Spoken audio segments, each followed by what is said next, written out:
So then we put our knife on the outside of the pelvic bone. And you want to go in just far enough so that you're to the end of the thigh bone, the thigh, and we cut in at a 45-degree angle. If you don't cut in at a 45-degree angle, you don't hit the joint and it's too hard to cut through. So then we turn it up and we catch the oyster on each side. We come around the front of the pelvic bone on each side and down each side of the neck. We make a little tap at the base of the breastbone, just basically to break the skin. Just a tiny little cut. Then a breast in each hand, thumbs to the inside, push up with the fingers, pull down with the thumbs, and we want it to break on both sides. Then you run your thumb down each side of the breastbone and pull out the breastbone. Push your knife under the ribs, angle up towards the bones so that you don't leave too much meat on them, and cut towards the legs. Lift up, stay against the bones, and work your way back to the joint.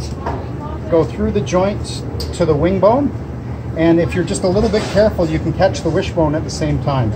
So the wishbone's right here, right there. So same thing on the other side. Work your way back through the joint, and if we're careful, we can catch the wishbone. See that? Wishbone.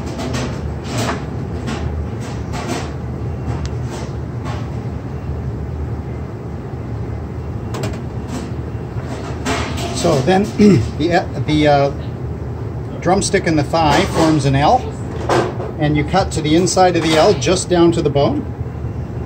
Then down the other side of the bone, pinch underneath, push your knife underneath, and cut out about 2–2.5 inches away from the end of the drumstick. That's so most of the tendons stay in this piece here.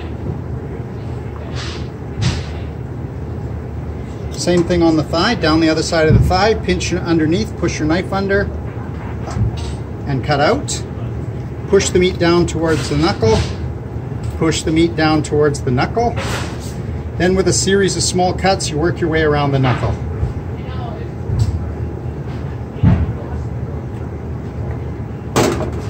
Same thing on the other side.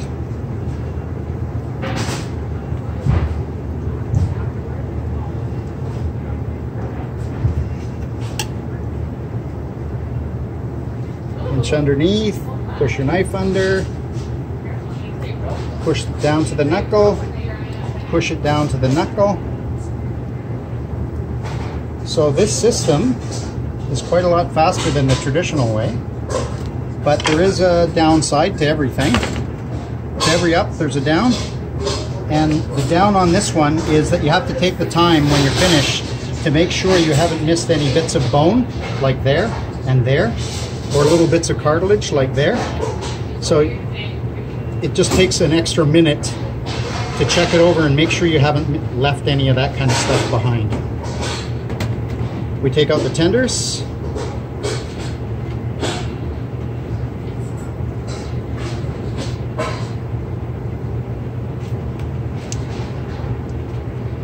So if we're actually wanting to use them for galantine, we would take out these bones, but often we're just cutting them up for practice, and in which case we can leave these bones in. And usually you can feel the bones better than you can see them. And we just want to make sure we get them all. And that, my friends, chicken galantine.